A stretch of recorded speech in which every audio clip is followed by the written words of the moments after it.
दिल बंजारा सीरीज़ देख रहे सभी दर्शकों का स्वागत है। इस सीरीज़ में हम बात करेंगे ऐसे कलाकारों की जिनके पास प्रतिभा की तो कमी नहीं है, लेकिन उनको बड़े मंच नहीं मिल पाए। हम ले चलेंगे आपको ऐसे दर्शनीय पर्यटन स्थलों पर जो आपकी पहुंच में हैं, उनकी खूबी आपको बताएंगे और आपको बताएंगे वहाँ का इतिहास। आपसे मुलाकात करवाएंगे ऐसे लोगों की, ऐसे मोटिवेशनल स्पीकर से, ऐसे लोगों से जिनको आपको जीने की कला सीखने को मिलेगी और आप जीवन में नई तरक्की की राह पर अग्रसर होंगे। तो आज हम शुरुआत कर रहे हैं दीपक चक्रवर्ती नाम के कलाकार से, जो 10 वर्ष की आयु से ही स्टेज शोज़ कर रहे हैं, वहाँ पर गाते हैं। और उनके पिता भी गायक थे। मूलतः वो कलकत्ता के रहने वाले हैं, लेकिन उनका परिवार उनके जन्म से पहले ही चंडीगढ़ में आकर बस गया था। तो दीपक चक्रवर्ती महोदय एक तरफ जहाँ अपनी रोजी रोटी के लिए एक निजी स्कूल में म्यूज़िक टीचर के तौर पर काम करते हैं, लेकिन समय मिलने पर जहाँ भी उनको स्टेज मिलता है वहाँ चले जाते हैं, लोगों का मनोरंजन करते हैं। दीपक आपको शहर के कई नामी ग्रामी रेस्टोरेंट्स और होटल्स में भी लोगों का मनोरंजन करते नज़र आ सकते हैं। हमें वो मिले पंचकुला के सिंधी स्वीट्स में, जहाँ के रेस्टोरेंट्स में वो अक्सर 7 बजे आकर लोगों का मनोरंजन करते हैं। दीपक चक्रवर्ती ने बताया कि उनकी उम्र 60 साल है और पिछले 6 दशकों में उन्होंने संगीत की साधना की है। पहले उन्होंने संगीत सीखा नहीं था, उन्होंने बाद में सीखा भी। उनकी एक आध कैसेट भी आई थी और रेगुलरली वो रियाज़ करते हैं, बच्चों को म्यूज़िक की शिक्षा देते हैं। और जब कभी उनका मन करता है वो कई कलाकारों की आवाज़ में गीत लोगों को सुनाते हैं। किशोर कुमार की आवाज़ हो, मोहम्मद रफ़ी की आवाज़ हो, येसुदास की आवाज़ हो या दूसरे कलाकारों की आवाज़ हो, जब भी कोई फरमाइश आती है तो वो उनकी मर्ज़ी का गीत उनको सुनाते हैं और उनका मनोरंजन करते हैं। और आप किसी रेस्टोरेंट में अगर हों और वहाँ पर दीपक चक्रवर्ती परफॉर्म कर रहे हों तो आपके टेबल पर आकर आपके कान में पूछ सकते हैं, सर आपको कौन सा गाना सुनना है। वो मृदुभाषी हैं, हंसमुख हैं और बहुत ज़्यादा एक्टिव हैं। मैंने उनसे थोड़ी सी बातचीत की, आप भी सुनिए इस बातचीत के अंश। और दीपक चक्रवर्ती को दुआ दीजिए कि अभी तक उनको कोई बहुत बड़ा मंच नहीं मिला है, उनकी प्रतिभा जिस तरह से उनको मंच मिलना चाहिए था नहीं मिला। तो आप देखिए ये छोटा सा इंटरव्यू और दुआ कीजिए दीपक चक्रवर्ती जी के लिए, ताकि उनकी कला और उनका हुनर खूब फले और फूले। है हमें तुमसे दिल लगाने की, कितनी हसरत है हमें तुमसे दिल लगाने की, पास आने की तुम्हें जिंदगी में लाने की।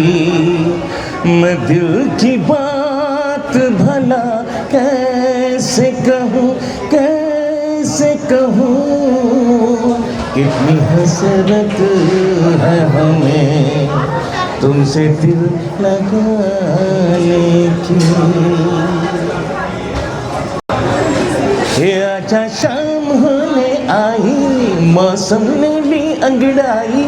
आजा शाम होने आई, मौसम ने ली अंगड़ाई।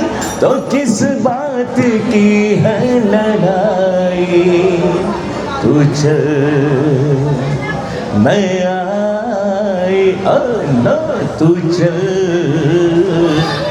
मैं आई। मेरा नाम मिस्टर दीपक चक्रवर्ती के नाम से लोग जानते हैं मुझे। दीपक चक्रवर्ती? जी जी जी।